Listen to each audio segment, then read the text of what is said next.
Good morning guys, ito nga pala sobrang aga namin ngayon. Ayan, ang ganda na pala ng panahon ngayon. Hindi katulad kahapon. Maghapon na umuulan kahapon, pero ngayon tingnan nyo, maliwanag na ulit.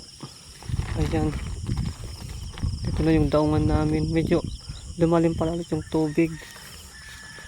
Andun na pala si Papa sa dulo. Ayun, tingnan nyo, maliwanag na ulit. Kahapon talaga maghapon yung ulan, kaya naman ito nadagdagan ulit yung tubig. Good morning. Ayan,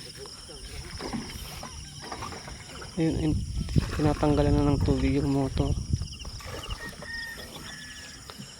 Dito na yung daungan.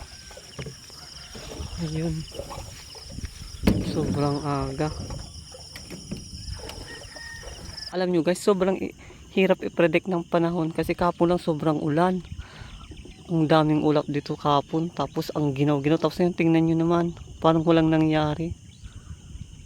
Sobrang init na naman ulit. Nadagdagan lang yung tubig. Pahirapan ng mga ng tulya. Grabe na to.